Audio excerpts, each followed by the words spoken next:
Hanyuma rero twababwiye ko muri Roma habaye inama ikomeye cyane ni muri Togo ku munsi w'ejo tariki ya 17.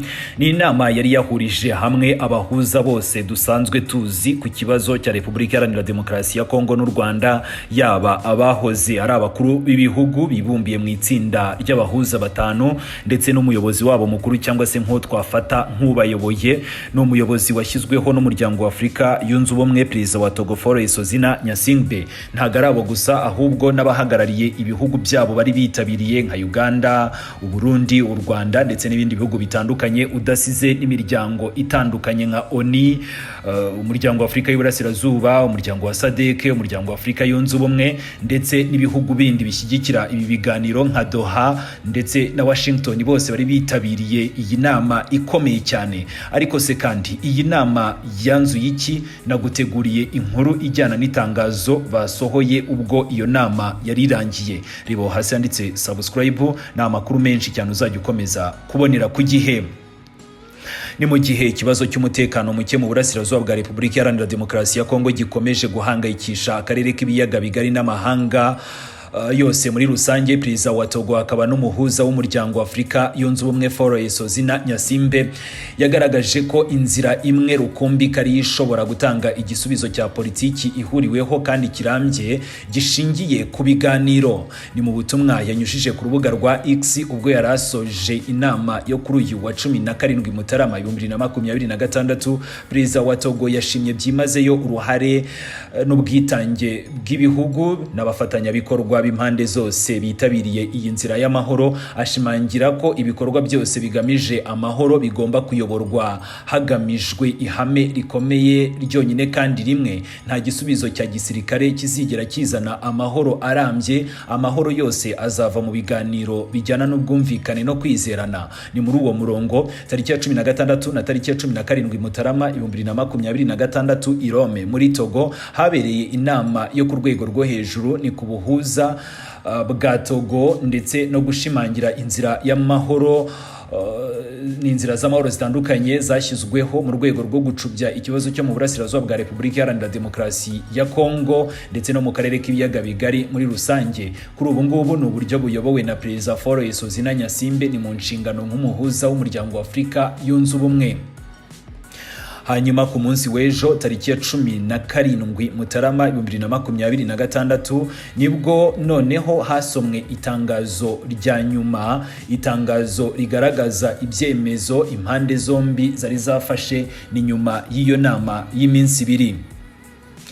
Perezida wa Togo ni mu butumwa bwe kandi yongeye kugira ati: ndashimira by'umwihariko ubwitange bw'ibihugu, abafatanyabikorwa b'impande zose barebwa n'iki kibazo uyu munsi, kandi biragaragara neza ko bijyanye n'intambwe twateye muri ibi biganiro twabashije kugera ku gisubizo gifatika kandi gitanga icyizere. Nkuko rero itangazo ryasohowe na Minisitiri w'Ububanyi n'Amahanga wa Togo Robert Duse ribigaragaza, iyi nama ngo yasojwe n'iri tangazo rya nyuma ryemeza ubushake busesuye bw'abitabiriye gukomeza inzira y'amahoro muri Repubulika Iharanira Demokarasi ya Kongo no mu karere k'ibiyaga bigari binyuze mu guhuza imbaraga, kwirinda gutatanya ibikorwa by'ubuhuza ndetse no gushyira imbere ibisubizo bya politiki bifatika. Ni muri urwo rwego rero abitabiriye iyi nama bicaye hamwe maze batekereza ku myanzuro ya nyuma ifatika, ari nayo ngiye gukomeza musomera igaragara muri iri tangazo. Ni itangazo batangiye bagira bati: ni ku butumire bwa nyakubahwa Faure Sozina Nyasimbe, Perezida w'inama y'igihugu ya Repubulika ya Togo akaba n'umuhuza w'umuryango wa Afrika yunze ubumwe, ni mu rwego rw'imbaraga zo gukemura amakimbirane n'ikibazo cy'umutekano muke mu burasirazuba bwa Repubulika Iharanira Demokarasi ya Kongo, habaye inama yo ku rwego rwo hejuru ya tariki ya 17 Mutarama 2026 i Rome ni muri Repubulika ya Togo. Iyi nama yibanze ku guhuza no gukomeza inzira y'amahoro muri Repubulika Iharanira Demokarasi ya Kongo no mu karere k'ibiyaga bigari. Iyi nama y'urwego rwo hejuru yari iyobowe na nyakubahwa Faure Sozina Nyasimbe. Ni mu bitabiriye ibiganiro harimo aba bakurikira: hari nyakubahwa Olusegun Obasanjo wahoze ari Perezida wa Repubulika Iharanira Demokarasi ya Nigeria, akaba n'umunyamuryango w'itsinda ry'abafatanyabikorwa mu myumvire.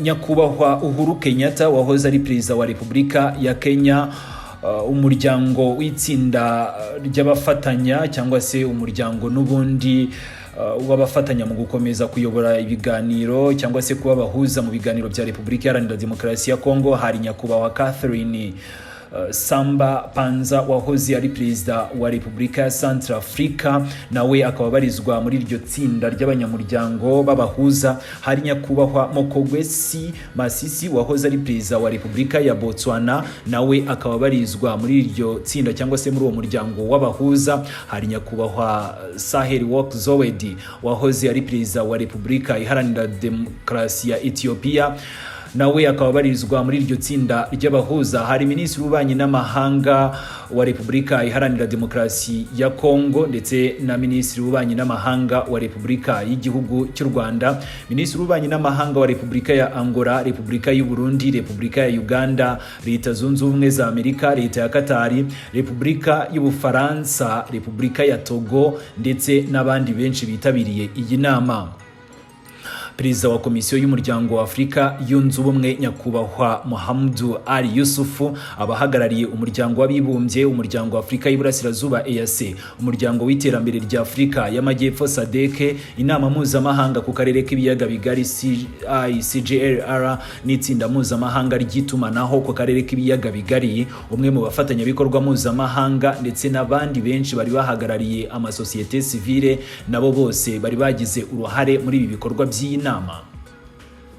Iyi nama y'urwego rwo hejuru yasuzumye imbaraga za diplomasi zakozwe ku rwego rwa Afurika n'urw'amahanga ni mu mezi 12 ashize, zigamije kongera gufungura inzira n'ibiganiro hagati y'impande zishyamiranye ndetse no kwihutisha ibikorwa byo kugabanya umwuka mubi ndetse no kongera ibisubizo bitandukanye bijyana no kugarura amahoro.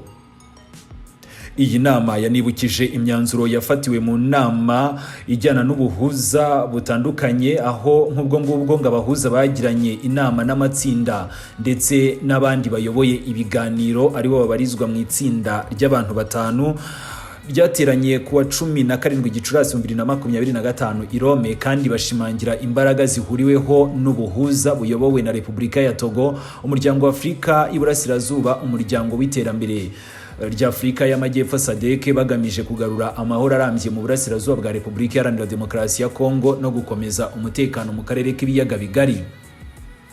Inama y'urwego rwo hejuru yashimye imbaraga za diplomasi za Leta Zunze Ubumwe za Amerika zatumye hasinywa itangazo ry'amahame rya Washington ryo kuwa 25 Mata 2025, amasezerano y'amahoro ya Washington ya tariki 27 Kamena 2025, amasezerano ajyanye n'urwego rw'isesengura ry'iterambere mu by'ubukungu bw'akarere ya tariki 7 Ugushyingo 2025, amasezerano y'amahoro ya Washington ya tariki 4 Ukuboza 2025 hagati ya Repubulika Iharanira Demokarasi ya Kongo n'u Rwanda. Iyi nama kandi yanashimye kandi ibiganiro byabereye i Doha biyobowe na Leta ya Katari, byagejeje ku itangazo ry'amahame rya Doha ryo ku itariki 19 Nyakanga 2025, rikurikirwa n'amasezerano shingiro ya Doha aganisha ku masezerano rusange y'amahoro yasinywe n'amasezerano y'ingingo 8 cyangwa se protocols yasinywe tariki 15 Ugushyingo 2025.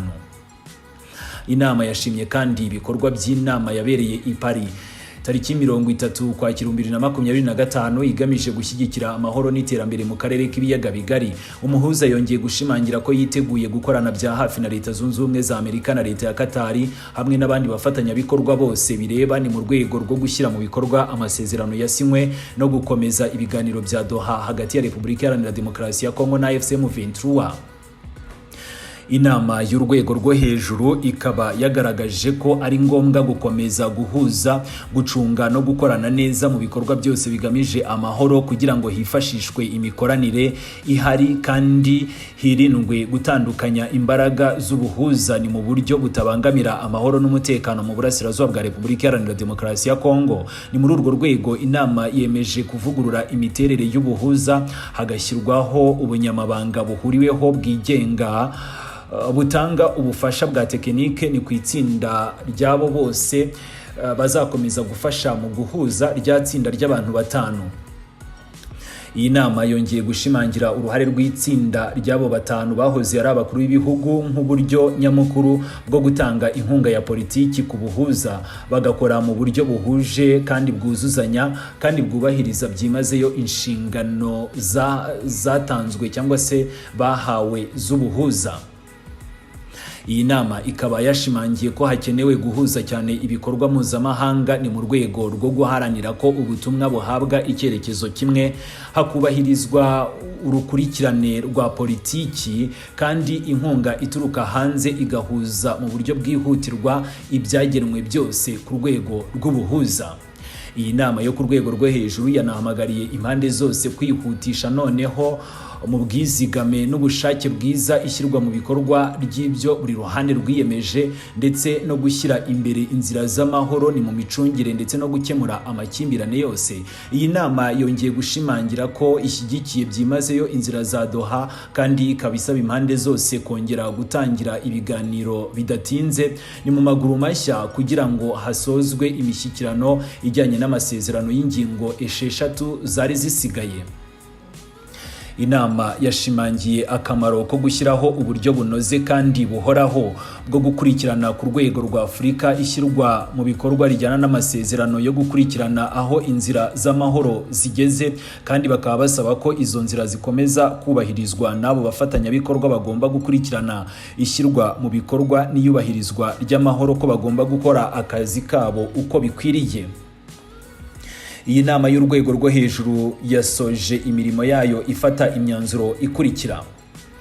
Uwa mbere ni ukwiyunga ku mahame agaragaza ko byanze bikunze ubuhuza buyobowe na Repubulika ya Togo karibwo shingiro n'umutima w'inzira z'amahoro. Kabiri ni uguhuza imyumvire no gutuma inzira imwe ihuriweho y'ubuhuza yemerwa kandi igashyirwa mu bikorwa ku rwego rwa Afurika yose.